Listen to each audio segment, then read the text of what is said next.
저는 평생 아버지로 살았습니다. 그게 제 정체성의 전부였고 제가 이 세상에 존재하는 이유였습니다. 아들이 하나 있었고 그 아이만 잘 되면 제 인생은 다 끝난 거라 믿었습니다. 아니, 믿는 정도가 아니라 그렇게 살아왔습니다. 젊은 시절부터 지금까지 제 선택의 기준은 언제나 하나였습니다. 이게 아들한테 도움이 될까? 아들이 이걸 원할까? 아들의 미래를 위해서는 어떤 게 나을까? 아내를 일찍 여의고 나서 그 생각은 더 확고해졌습니다. 아들이 중학교 2학년 때였습니다. 갑작스러운 교통사고였죠. 장례식장에서 울고 있는 아들을 보면서 저는 다짐했습니다. 이 아이만큼은 절대 불행하게 만들지 않겠다고. 이 아이가 원하는 건 뭐든 해주겠다고. 그게 아버지로서 제가 할 수 있는 전부라고 생각했습니다. 그래서 아들이 대학 갈 때도 등록금 걱정 없게 해줬고 취직 준비할 때도 학원비며 뭐며 다 대줬습니다. 제가 하던 작은 철물점 수입으로는 빠듯했지만 저는 괜찮았습니다. 라면으로 때우고 옷은 몇 년째 같은 걸 입어도 상관없었습니다. 아들만 잘 되면 됐으니까요. 아버지는 괜찮아. 아버지는 안 필요해. 그 말이 제 입에 붙어버린 지 오래였습니다. 처음엔 의식하며 하던 말이었는데 어느 순간부터는 자동으로 나오더군요. 아들이 뭘 사주겠다고 하면 아버지는 괜찮아. 아들이 어디 같이 가자고 하면 아버지는 안 가도 돼. 너 친구들이랑 가. 명절에 뭘 사오겠다고 하면 아버지는 안 필요해. 그 돈으로 내 필요한 거 사. 그게 아버지의 역할이라고 믿었습니다. 자식을 위해 자신을 지우는 것, 자식의 행복을 위해서라면 자신의 행복 따위는 문제도 아닌 것. 그렇게 살면 언젠가는 보답받을 거라고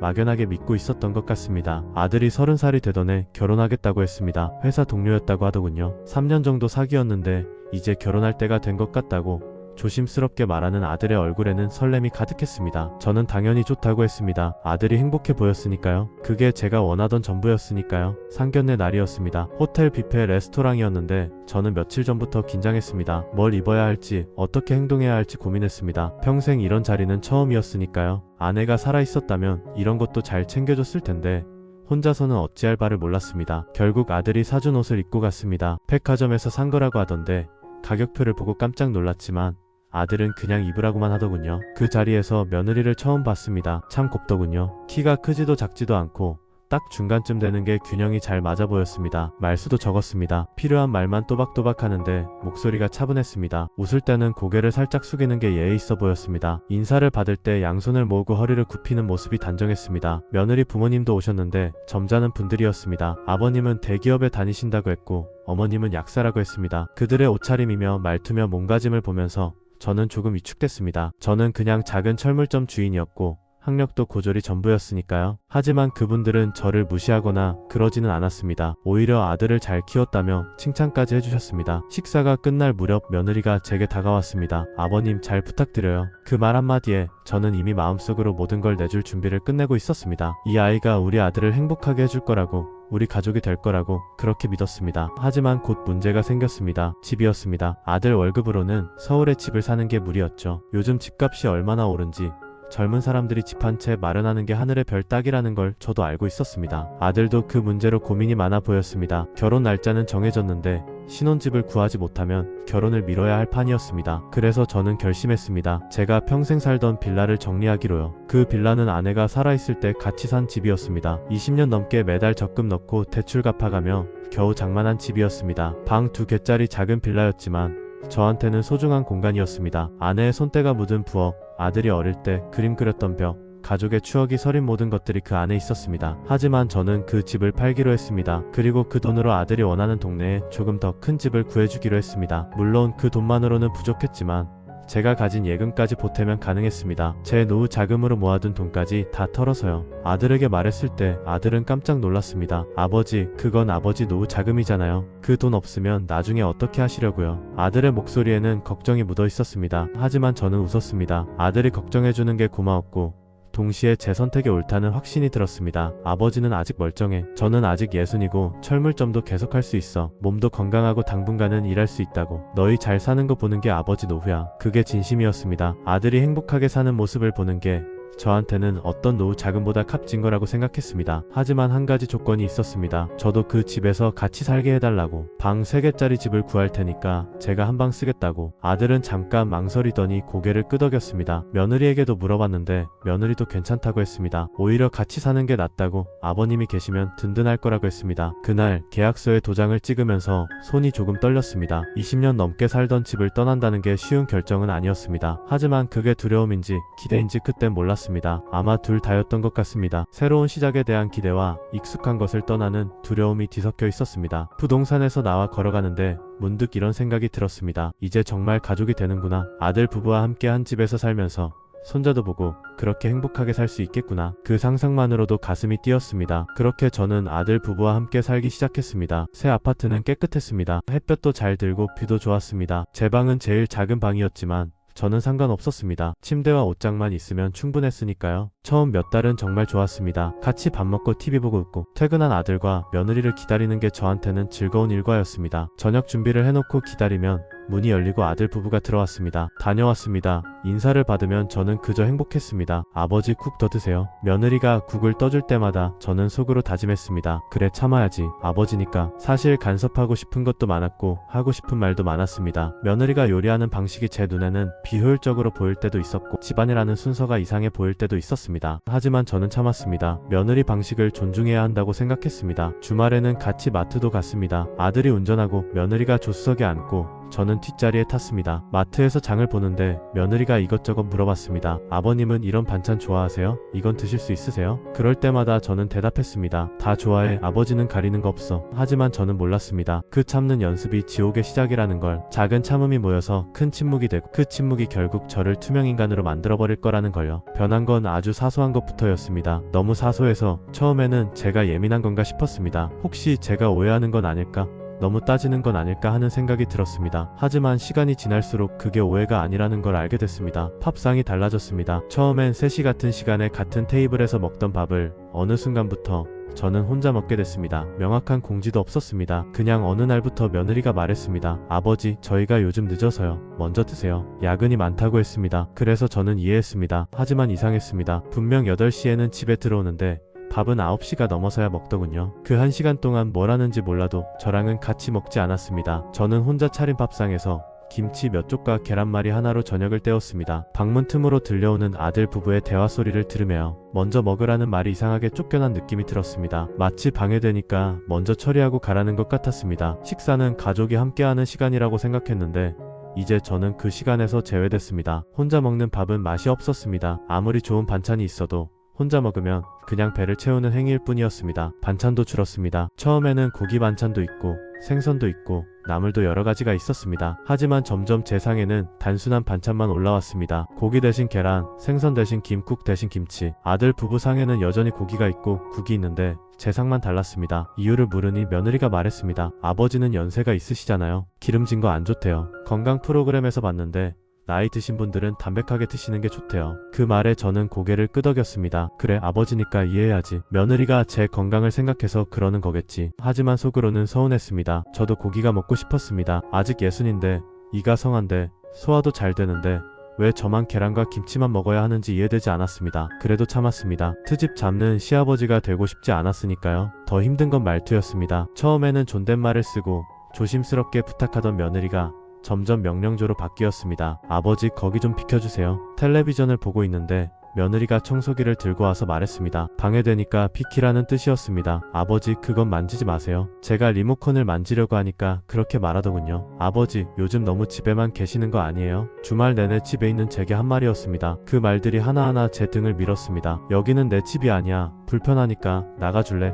방해되니까 조용히 있어줘. 직접적으로 하지는 않았지만 그런 의미로 들렸습니다. 저는 점점 작아졌습니다. 소파에 앉아 있어도 눈치가 보였고 화장실 가는 것도 조심스러웠습니다. 제 집인데, 제 돈으로 산 집인데 왜 제가 눈치를 봐야 하는지 이해되지 않았습니다. 결정타는 며느리의 한마디였습니다. 어느 날 오후였습니다. 아들은 출장을 갔고 며느리는 집에 일찍 들어왔습니다. 저는 부엌에서 설거지를 하고 있었습니다. 제가 쓴 그릇이라도 제가 씻어야 한다고 생각해서요. 며느리가 부엌에 들어왔습니다. 물 한 잔 마시려고 온 것 같았습니다. 저는 인사를 하고 설거지를 계속했습니다. 잠시 침묵이 흘렀습니다. 그러다 며느리가 말했습니다. 아버님, 목소리가 평소와 달랐습니다. 더 낮고 더 무거웠습니다. 잠시 머뭇거리더니 낮은 목소리로 이렇게 말하더군요. 솔직히 말씀드려도 될까요? 저는 고개를 끄덕였습니다. 뭔가 중요한 이야기일 것 같았습니다. 며느리는 한숨을 쉬고 나서 말을 이었습니다. 솔직히 저희도 불편해요. 그 말에 제 손에서 접시가 미끄러졌습니다. 다행히 깨지지는 않았지만 큰 소리가 났습니다. 며느리는 계속 말했습니다. 아버님이 나쁘다는 건 아니에요. 아버님은 좋은 분이세요. 근데 집이 좁잖아요. 방 3개라고 해도 실제로는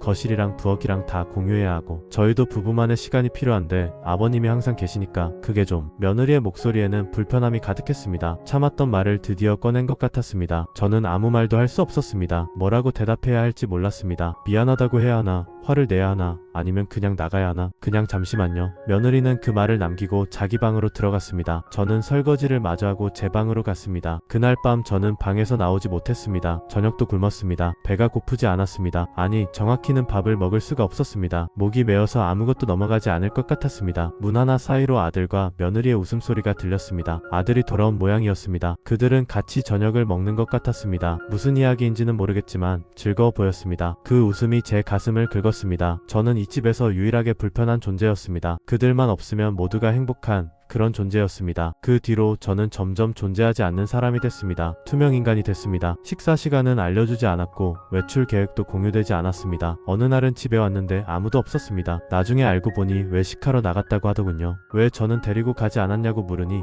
아들이 말했습니다. 아버지는 피곤하실 것 같아서요. 쉬시라고 그냥 나왔어요. 하지만 저는 알았습니다. 그게 핑계라는 걸, 그냥 저 없이 둘이 있고 싶었던 거라는 걸. 그래서 저는 더 이상 묻지 않았습니다. 어차피 대답은 뻔했으니까요. 제가 아프다고 말해도 반응이 시큰둥했습니다. 어느 날 새벽 배가 너무 아파서 거실로 나갔습니다. 소화제를 찾으려고요. 그런데 화장실에서 나오던 아들과 마주쳤습니다. 아버지 왜 안 주무세요? 아들이 물었습니다. 배가 좀 아파서. 제가 대답했습니다. 아들은 잠깐 멈칫하더니 말했습니다. 병원 다녀오세요. 그리고는 자기 방으로 들어갔습니다. 괜찮냐는 말도 약은 있냐는 말도 없었습니다. 그냥 병원 다녀오세요. 마치 제 건강은 제가 알아서 하라는 뜻 같았습니다. 다음날 아침 며느리에게 말했습니다. 어젯밤에 배가 많이 아팠어. 며느리는 스마트폰을 보다가 고개를 들었습니다. 아, 그러세요. 병원 가보세요. 그리고는 다시 스마트폰을 봤습니다. 그게 전부였습니다. 걱정하는 기색도 어디가 아픈지 물어보는 것도 없었습니다. 저는 그날 혼자 병원에 갔습니다. 버스를 2번 갈아타고 갔습니다. 진료를 받고 약을 타고 다시 집에 왔습니다.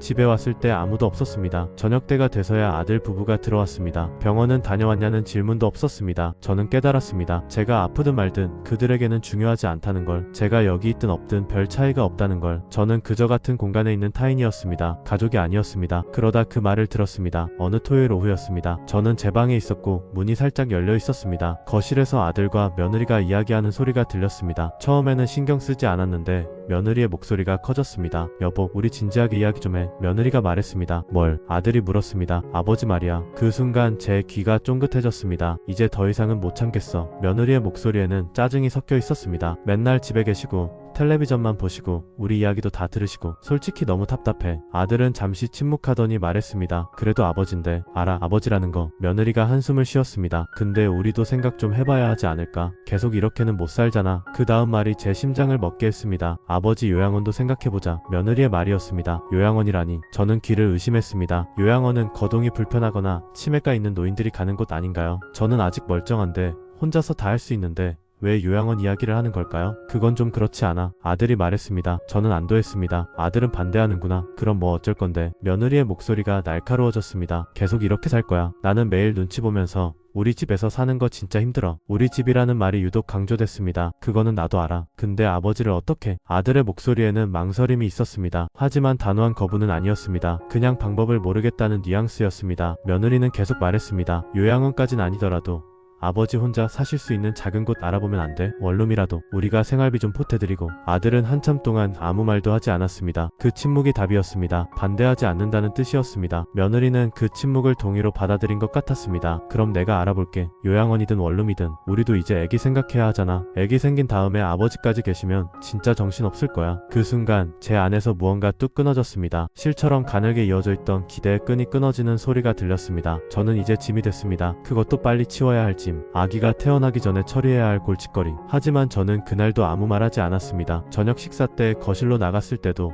아들과 며느리는 아무렇지 않게 행동했습니다. 마치 아무 일도 없었던 것처럼. 저는 그들의 얼굴을 보며 생각했습니다. 이 사람들이 정말 제 가족일까? 제가 평생을 바친 아들이 정말 제 아들일까? 왜냐하면 저는 아버지니까요. 아버지는 참아야 하니까요. 아버지는 불편함을 호소하면 안 되니까요. 아버지는 자식에게 짐이 되면 안 되니까요. 평생 그렇게 배웠고 그렇게 살았습니다. 하지만 그날 밤 제 방에 누워서 천장을 바라보며 저는 다른 생각을 했습니다. 아니, 아버지라서 이제는 다르게 행동해야 하는 거 아닐까? 아버지라서 제대로 된 대접을 받아야 하는 거 아닐까? 아버지라서 존중받아야 하는 거 아닐까? 그리고 저는 결심했습니다. 아버지로만 살지 않겠다고. 한 인간으로 제 존엄을 지키겠다고. 그러기 위해서는 먼저 그들이 저를 내보내도록 만들어야 했습니다. 제가 스스로 나가는 게 아니라 그들이 저를 쫓아내게 만들어야 했습니다. 그래야 제가 준비한 것을 사용할 수 있었으니까요. 네, 저는 준비한 게 있었습니다. 처음 이 집을 살 때부터요. 그날 이후 저는 달라졌습니다. 아니, 정확히는 달라진 척을 시작했습니다. 배우가 됐습니다. 제 인생 처음으로 연기를 하기 시작했습니다. 그리고 그 연기의 목적은 단 하나였습니다. 그들이 저를 감당할 수 없다고 느끼게 만드는 것. 아침에 일어나면 일부러 멍하니 앉아 있었습니다. 거실 소파에 앉아서 허공을 바라봤습니다. 며느리가 아침 준비를 하는 동안에도, 아들이 출근 준비를 하는 동안에도 저는 그냥 앉아 있었습니다. 아무 생각 없는 표정으로. 아버지, 아침 드세요. 며느리가 말했습니다. 저는 천천히 고개를 돌렸습니다. 몇 초의 시차를 두고 반응했습니다. 응, 밥. 그리고는 느릿느릿 식탁으로 갔습니다. 평소보다 훨씬 느리게 걸었습니다. 말도 줄였습니다. 필요한 말만, 그것도 짧게 했습니다. 문장도 제대로 완성하지 않았습니다. 밥, 어디, 화장실, 그런 식으로요. 며느리가 이상한 눈빛으로 저를 쳐다봤지만 저는 모르는 척했습니다. 아버지, 괜찮으세요? 며느리가 물었습니다. 저는 잠시 멍하니 있다가 대답했습니다. 응, 그냥 좀 깜빡깜빡해서. 그 말에 며느리의 표정이 미묘하게 변했습니다. 걱정보다는 불안에 가까운 표정이었습니다. 숟가락을 떨어뜨렸습니다. 일부러요. 식사 중에 손에서 숟가락을 놓쳤습니다. 철컥하는 소리가 크게 났습니다. 며느리와 아들이 저를 봤습니다. 저는 당황한 표정을 지었습니다. 아, 미안. 손에 힘이 없네. 그리고는 천천히 몸을 숙여 숟가락을 주었습니다. 약 먹는 걸 헷갈리는 척했습니다. 저는 원래 혈압약을 먹고 있었는데 일부러 시간을 바꿔서 먹었습니다. 아침에 먹어야 하는 약을 저녁에 먹으려 하고 저녁에 먹어야 하는 약을 아침에 먹으려 했습니다. 아버지, 그 약은 저녁에 먹는 거예요. 며느리가 말했습니다. 저는 약통을 들고 한참 동안 쳐다봤습니다. 그래,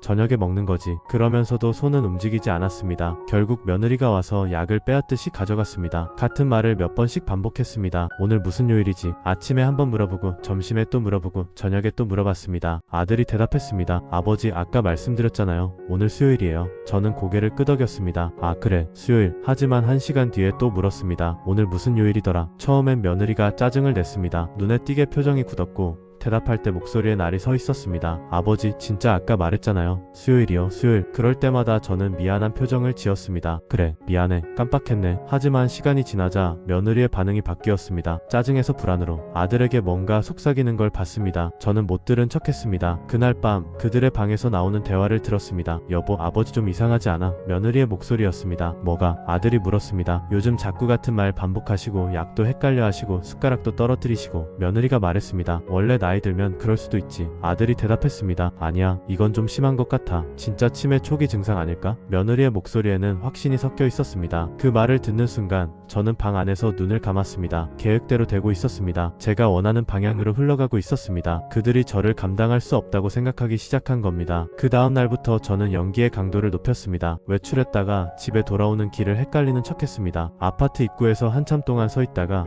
경비 아저씨에게 물었습니다. 저 여기 몇 동이죠? 경비 아저씨가 이상한 표정으로 저를 봤습니다. 할아버지, 괜찮으세요? 여기 1203호 사시잖아요. 아, 맞다. 1203호. 저는 고개를 끄덕이고 엘리베이터를 탔습니다. 하지만 일부러 1205 벨을 눌렀습니다. 문이 열렸고 낯선 얼굴이 나왔습니다. 누구세요? 젊은 여자가 물었습니다. 저는 당황한 표정을 지었습니다. 아, 잘못 왔네. 미안합니다. 그 일은 경비 아저씨를 통해 며느리에게 전해졌습니다. 며느리가 집에 와서 물었습니다. 아버님, 오늘 집 찾으시는데 헤매셨다면서요? 저는 멍한 표정으로 대답했습니다. 그랬나? 기억이 안 나네. 그날 이후 대화가 바뀌었습니다. 아들과 며느리가 심각한 표정으로 뭔가 의논하는 걸 자주 봤습니다. 그들의 목소리는 낮았지만 불안이 묻어 있었습니다. 병원 가봐야 하는 거 아니야? 며느리가 말했습니다. 치매 초기면 우리가 감당 못해. 일도 다녀야 하는데 아버지 혼자 두면 무슨 일 생길지 모르잖아. 며느리의 걱정은 저에 대한 걱정이 아니었습니다. 자신들의 생활에 대한 걱정이었습니다. 저는 방 안에서 그 말을 들으며 눈을 감고 있었습니다. 가슴 한쪽이 아팠습니다. 제 아들이, 제가 평생을 바친 아들이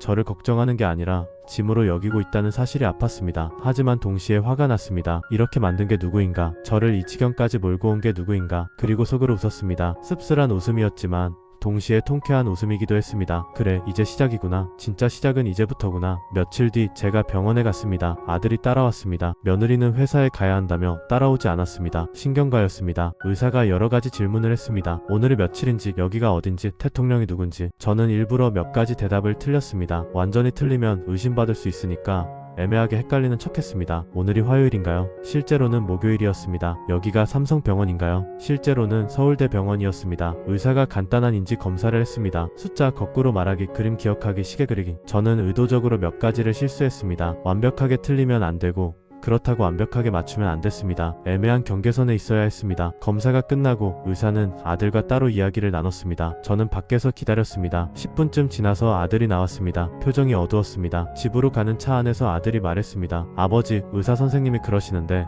연세에 비해 기억력이 좀 떨어지신대요. 그 한마디로 며느리는 결정을 내렸습니다. 그날 저녁 아들 부부가 제 방으로 왔습니다. 노크도 없이 문을 열고 들어왔습니다. 저는 침대에 앉아 있었습니다. 아버님, 며느리가 먼저 입을 열었습니다. 저희가 알아봤는데요. 목소리는 부드러웠지만 눈빛은 차가웠습니다. 아버님 상태로는 혼자 계시는 게 위험할 것 같아요. 그래서 요양원을 알아봤어요. 요양원이라는 단어가 또 나왔습니다. 이번에는 상의가 아니라 통보였습니다. 저는 아무 말도 하지 않았습니다. 그저 그들을 바라봤습니다. 며느리가 계속 말했습니다. 좋은 곳이에요. 시설도 깨끗하고 간호사분들도 친절하시고 일주일에 한 번씩 저희가 면회 갈게요. 아버님한테는 그게 더 나을 거예요. 전문가들이 케어해드리는 게. 아들은 옆에서 고개를 숙이고 있었습니다. 제 눈을 마주치지 못했습니다. 며느리만 계속 말했습니다. 다음 주에 들어가시면 될 것 같아요. 짐은 저희가 싸드릴게요. 그날 밤 저는 조용히 가방을 쌌습니다. 하지만 요양원에 가기 위한 짐이 아니었습니다. 제가 이 집을 떠나기 위한 짐이었습니다. 옷 몇 벌, 세면도구, 그리고 중요한 서류들, 그리고 책장 깊숙이 숨겨둔 서류 하나를 꺼냈습니다. 오래된 갈색 봉투 안에 들어있었습니다. 봉인도 되어 있었습니다. 저는 그 봉투를 책상 위에 올려놓고 한참 동안 바라봤습니다. 진명의 이전 계약서, 조건부 증여. 그 안에는 특별한 조항이 들어있었습니다. 부양 의무 불이행 시 증여 자동 무효. 법적 효력을 가진 조항이었습니다. 그건 처음 집을 넘길 때 제가 혼자 변호사를 찾아가 넣어둔 조항이었습니다. 아무도 몰랐습니다. 아들조차도요. 계약서에 도장 찍을 때 아들은 그냥 여기 찍으라는 대로 찍었습니다. 내용을 제대로 읽지도 않았습니다. 저도 굳이 설명하지 않았습니다. 왜 그런 조항을 넣었냐고요. 저도 정확히는 몰랐습니다. 그냥 뭔가 불안했습니다. 제 전 재산을 다 넘기는 건데 만약에 대비해야 할 것 같았습니다. 변호사도 권했습니다. 만약을 대비하셔야죠. 자녀분이 부양 의무를 다하지 않으면 다시 돌려받으실 수 있게. 그때는 그럴 일 없을 거라고 생각했습니다. 우리 아들은 그런 아이가 아니라고. 하지만 변호사의 권유를 따랐습니다. 그게 지금 이 순간을 위한 준비였다는 걸 그때는 몰랐습니다. 부양 의무 불이행의 기준은 명확했습니다. 식사 제공 거부, 적절한 주거 공간 미제공, 의료적 방임, 정신적 학대, 그리고 마지막으로 요양시설 강제 입소. 며느리와 아들이 한 모든 행동이 여기에 해당됐습니다. 저는 모든 걸 기록해뒀습니다. 언제부터 혼자 식사했는지, 어떤 말들을 들었는지, 병원에 갔을 때 어떤 반응이었는지, 날짜와 시간까지 적어뒀습니다. 증거였습니다. 요양원에 들어가기 전날 저는 아들을 불렀습니다. 아들아. 제 목소리는 평소와 달랐습니다. 떨리지 않았습니다. 확고했습니다. 아들이 제 방으로 들어왔습니다. 왜요, 아버지? 조금 귀찮다는 표정이었습니다. 앉아라. 저는 의자를 가리켰습니다. 아들이 앉았습니다. 저는 책상 서랍에서 그 갈색 봉투를 꺼냈습니다. 그리고 아들 앞에 놓았습니다. 이게 뭔지 아니? 저는 물었습니다. 아들이 봉투를 쳐다봤습니다. 잘 모르겠는데요. 고개를 가로저었습니다. 저는 봉투를 열어서 서류를 꺼냈습니다. 그리고 펼쳐서 아들 앞에 놓았습니다. 집 계약서잖아요. 아들이 말했습니다. 그래. 저는 고개를 끄덕였습니다. 근데 너는 이 계약서를 제대로 읽어본 적이 있니? 아들이 당황했습니다.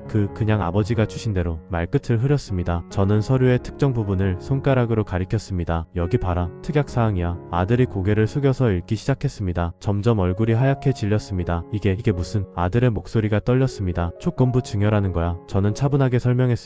내가 너한테 집을 준 건 맞아. 근데 조건이 있었어. 너희가 나를 제대로 모셔야 한다는 조건. 만약 그 조건을 어기면 이 증여는 무효가 돼. 집은 다시 내 거야. 아들이 서류를 들여다봤습니다. 손이 떨렸습니다. 그리고 천천히 고개를 들어 저를 봤습니다. 아버지, 이게 무슨? 목소리에는 당황과 분노가 섞여 있었습니다. 뭐가 놀랍니다. 저는 조용히 물었습니다. 내가 바보인 줄 알았니? 내 전 재산을 아무 대책 없이 넘길 줄 알았니? 아들은 대답하지 못했습니다. 며느리를 불러라. 저는 말했습니다. 아들이 주저했습니다. 빨리. 제 목소리에 힘이 들어갔습니다. 아들이 나가서 며느리를 불렀습니다. 며느리가 들어왔습니다. 왜 이러세요? 짜증 섞인 목소리였습니다. 하지만 책상 위에 서류를 보는 순간 표정이 굳었습니다. 앉아요. 저는 며느리에게도 말했습니다. 며느리가 주저하다가 아들 옆에 앉았습니다. 저는 그들 둘을 번갈아 보며 말했습니다. 나는 평생 아버지로 살았어. 그게 내 정체성의 전부였어. 너희한테 모든 걸 줬지. 내 집, 내 돈, 내 시간, 내 존엄까지 다 줬어. 제 목소리는 떨리지 않았습니다. 그런데 너희는 뭘 줬니? 밥 한 끼 제대로 안 챙겨주고, 말 한마디 따뜻하게 안 해주고, 아플 때 병원 가보라는 말밖에 안 하고 아들이 입을 열려고 했습니다. 아버지 저희가 말하지 마. 저는 손을 들어 제지했습니다. 아직 할 말 안 끝났어. 나는 아버지로는 참았어. 저는 계속 말했습니다. 그게 아버지의 의무라고 생각했으니까. 자식을 위해 참는 게 당연하다고 믿었으니까. 그런데 말이야. 목소리에 힘이 들어갔습니다. 인간으로는 더 못 참겠더라. 며느리의 얼굴이 창백해졌습니다. 아버님, 저희가 잘못했어요. 며느리가 급하게 말했습니다. 다시 잘할게요. 요양원은 취소할게요. 그러니까 제발. 이미 늦었어. 저는 고개를 저었습니다. 너희는 선택했잖아. 나를 버리기로. 그럼 나도 선택할 거야. 서류를 집어들었습니다. 이 계약서에 따르면 너희가 부양 의무를 다하지 않았으니 이 증여는 무효야. 집은 다시 내 거고 너희는 나가야 해. 법적으로 완벽하게 유효한 조항이야. 변호사도 확인했어. 아들이 벌떡 일어났습니다. 아버지, 이게 무슨 말도 안 되는, 소리쳤습니다. 말이 돼. 저는 조용히 말했습니다. 너희가 한 짓이 말이 됐니? 저는 천천히 일어났습니다. 허리를 폈습니다. 그동안 구부정하게 걷고 힘없이 앉아있던 모습이 거짓이었다는 걸 보여주듯이 저는 똑바로 섰습니다. 아들과 며느리가 저를 쳐다봤습니다. 믿을 수 없다는 표정이었습니다. 아버지 설마. 아들이 말을 더듬었습니다.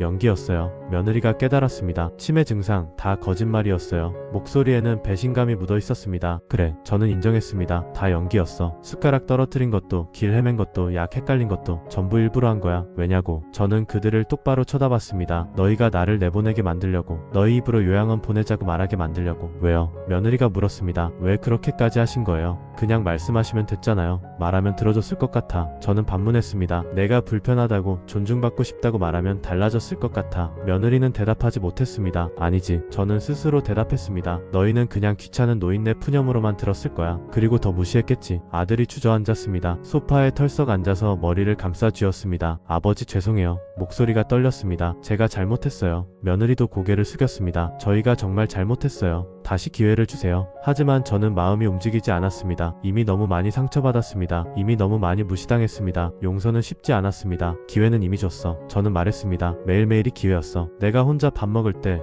내가 아프다고 말했을 때, 내가 존재하는 모든 순간이 너희한테는 기회였어. 근데 너희는 그 기회를 다 버렸어. 그럼 어떻게 하시려고요? 며느리가 물었습니다. 정말 저희를 쫓아내실 거예요? 목소리에는 두려움이 섞여 있었습니다. 저는 잠시 침묵했습니다. 사실 저도 확신이 서지 않았습니다. 정말 쫓아낼 것인가? 제 아들을 길거리에 내보낼 것인가? 하지만 동시에 생각했습니다. 그들은 저를 요양원에 보내려 했잖아. 그것도 길거리에 내보내는 것과 다를 바 없었습니다. 일주일. 저는 말했습니다. 일주일 안에 나갈 곳을 알아봐. 아들이 고개를 번쩍 들었습니다. 아버지, 일주일은 너무. 그럼 한 달. 저는 양보했습니다. 한 달 안에 나가. 그게 내 마지막 잡이야. 며느리가 울기 시작했습니다. 조용히 하지만 분명하게 울었습니다. 저는 그 눈물을 보면서도 마음이 흔들리지 않았습니다. 제 눈물은 누가 닦아줬습니까? 제가 밤마다 혼자 울 때 누가 위로해줬습니까? 다음 날부터 분위기가 완전히 바뀌었습니다. 아들과 며느리는 조심스럽게 행동했습니다. 저한테 말을 걸 때도 존댓말을 쓰고 팝상도 같이 차리고 외출할 때도 같이 가자고 했습니다. 하지만 저는 모두 거절했습니다. 이미 늦었다고, 이미 마음이 떠났다고 말했습니다. 며느리의 부모님이 찾아왔습니다. 사돈어른, 제발 한 번만 용서해 주십시오. 며느리 아버지가 허리를 굽혔습니다. 저희 애가 철이 없었습니다. 다시는 그런 일 없을 겁니다. 며느리 어머니도 눈물을 닦으며 빌었습니다. 하지만 저는 고개를 저었습니다. 이건 용서의 문제가 아닙니다. 저는 차분히 말했습니다. 존엄의 문제입니다. 저는 한 사람으로서 존중받고 싶습니다. 그게 그렇게 어려운 일입니까? 며느리 부모님은 할 말이 없는 듯 돌아갔습니다. 그들도 알았을 겁니다. 이미 돌이킬 수 없다는 걸. 깨진 유리컵은 다시 붙일 수 없다는 걸. 한 달이 지났습니다. 아들과 며느리는 새 집을 구했습니다. 전세로 구했다고 했습니다. 보증금은 제가 줬던 돈으로 했을 겁니다. 아니, 제 돈이었죠. 법적으로는 다시 제 것이 됐으니까요. 이사 가는 날 저는 집 안에서 지켜봤습니다. 짐을 나르는 아들의 뒷모습을,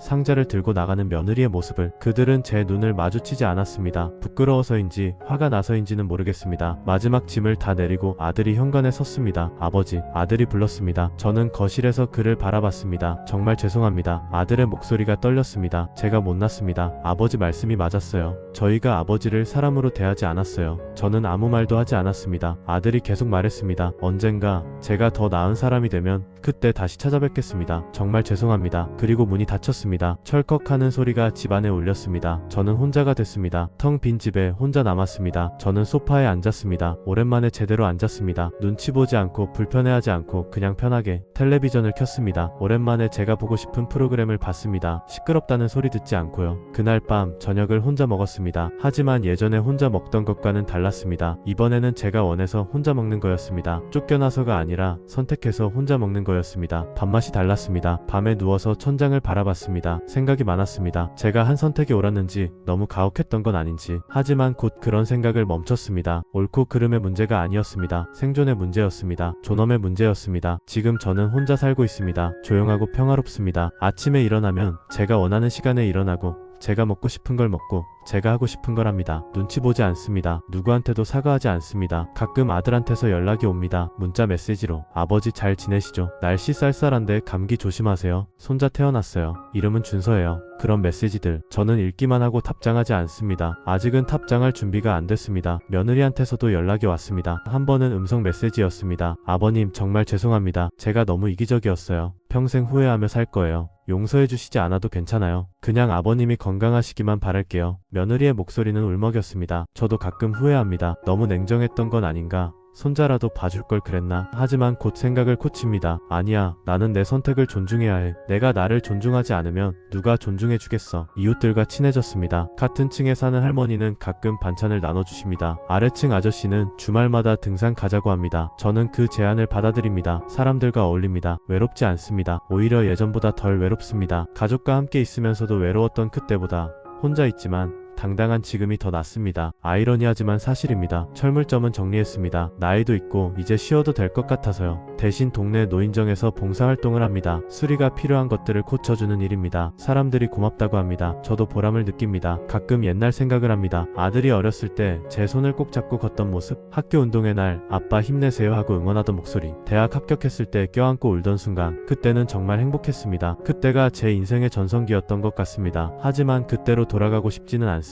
그 행복의 대가가 너무 컸으니까요. 제 존재를 지워야 했으니까요. 저는 이제 압니다. 진짜 행복은 자신을 지우는 게 아니라 자신을 지키는 거라는 걸. 며칠 전 공원을 걷다가 한 가족을 봤습니다. 젊은 부부와 아기 그리고 할아버지. 할아버지가 아기를 안고 있었고 부부는 옆에서 웃고 있었습니다. 행복해 보였습니다. 저는 그 모습을 보며 생각했습니다. 저런 게 정상이구나. 저런 게 가족이구나. 그리고 동시에 생각했습니다. 저는 저걸 가질 수 없었구나. 운명이 그랬는지 제 선택이 잘못됐는지는 모르겠지만 어쨌든 저는 저런 가족을 만들지 못했구나. 하지만 슬프지는 않았습니다. 오히려 담담했습니다. 받아들일 수 있었습니다. 모든 사람이 다 행복한 가족을 가질 수는 없다는 걸, 어떤 사람은 가족보다 자신을 선택해야 하는 순간이 온다는 걸. 그리고 저는 제 선택을 후회하지 않습니다. 아버지로만 살지 않기로 한 선택, 한 인간으로 존중받기로 한 선택, 제 존엄을 지키기로 한 선택, 그 선택들이 저를 여기까지 데려왔습니다. 지금 이 순간 저는 자유롭습니다. 누구의 눈치도 보지 않고 누구한테도 죄책감을 느끼지 않고 그냥 저로 살 수 있습니다. 70평생을 살아오며 처음 느끼는 자유입니다. 가끔 생각합니다. 여러분이라면 어떻게 하셨을까요? 끝까지 아버지로만 남았을까요? 요양원에 가서도 무시당해도 그저 참고 견뎠을까요? 아니면 저처럼 인간으로 일어섰을까요? 제 권리를 주장했을까요? 정답은 없습니다. 각자의 상황이 다르고 각자의 가치관이 다르니까요. 하지만 저는 이것만은 말하고 싶습니다. 아버지도 인간입니다. 어머니도 인간입니다. 부모도 존중받을 권리가 있습니다. 희생만이 미덕은 아닙니다. 그 선택은 지금 이 순간에도 누군가의 인생을 바꾸고 있을 겁니다. 어디선가 누군가는 저처럼 고민하고 있을 겁니다. 참아야 하나, 말해야 하나, 그냥 있어야 하나, 떠나야 하나, 가족이니까 견뎌야 하나, 인간이니까 저항해야 하나. 저는 제 이야기를 통해 말하고 싶습니다. 참는 것만이 능사는 아니라고, 때로는 당당해져야 한다고, 때로는 자신을 지켜야 한다고. 그게 이기적인 게 아니라 살아남기 위한 필수적인 선택이라고. 물론 제 선택이 완벽하다고는 생각하지 않습니다. 더 좋은 방법이 있었을지도 모릅니다. 대화로 풀 수 있었을지도 모릅니다. 하지만 그때의 저는 그게 최선이었습니다. 제가 살아남을 수 있는 유일한 방법이었습니다. 그리고 지금도 저는 그 선택을 지지합니다. 만약 시간을 되돌릴 수 있어도 저는 똑같이 할 겁니다. 아니, 어쩌면 더 빨리 그렇게 할 겁니다. 그렇게 오래 참지 않고 더 빨리 제 존엄을 지킬 겁니다. 오늘도 해가 뜹니다. 제 작은 집에 아침 햇살이 들어옵니다. 저는 침대에서 일어나 커튼을 엽니다. 창밖을 바라봅니다. 사람들이 출근하고 아이들이 학교에 가고 세상이 돌아갑니다. 저도 그 세상의 일부입니다. 더 이상 투명 인간이 아닙니다. 더 이상 존재하지 않는 사람이 아닙니다. 저는 여기 있습니다. 당당하게 떳떳하게 한 인간으로서 살아가고 있습니다. 이게 제 이야기입니다. 아버지였지만 인간이기도 했던 한 남자의 이야기입니다. 희생했지만 결국 자신을 지킨 사람의 이야기입니다. 완벽하지 않지만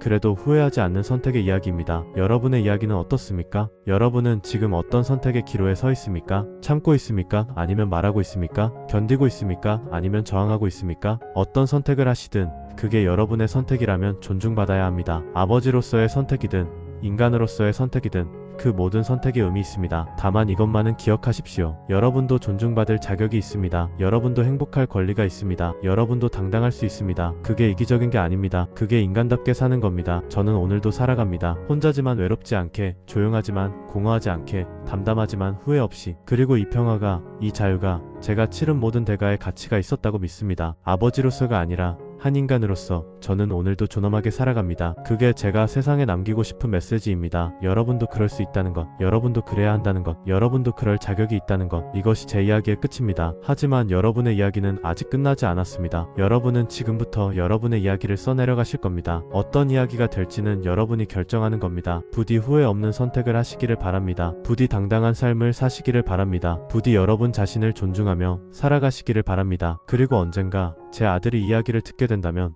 이것만은 알아주었으면 합니다. 아버지는 당신을 미워한 게 아니라고. 다만 나 자신을 사랑하는 법을 배웠을 뿐이라고. 그게 너무 늦었지만 그래도 배울 수 있어서 다행이었다고. 그리고 아들아, 내가 아버지가 되거든 부디 나처럼은 살지 말아라. 자식을 위해 모든 걸 포기하지 말아라. 자식도 소중하지만 너 자신도 소중하다는 걸 잊지 말아라. 그게 내가 너한테 남기는 마지막 가르침이다. 지금 이 글을 읽고 계신 모든 분들께도 같은 말씀을 드립니다. 여러분은 소중합니다. 여러분의 존엄은 지켜져야 합니다. 여러분의 선택은 존중받아야 합니다. 아버지로서든 어머니로서든 자식으로서든 어떤 역할을 하고 계시든 여러분은 먼저 한 인간입니다. 그 사실을 잊지 마십시오. 그 사실을 포기하지 마십시오. 이것이 70평생을 살아온 한 노인의 진심입니다. 이것이 아버지였지만 결국 인간이기를 선택한 사람의 고백입니다. 이것이 제가 여러분께 남기는 이야기입니다. 감사합니다. 그리고 부디 행복하십시오.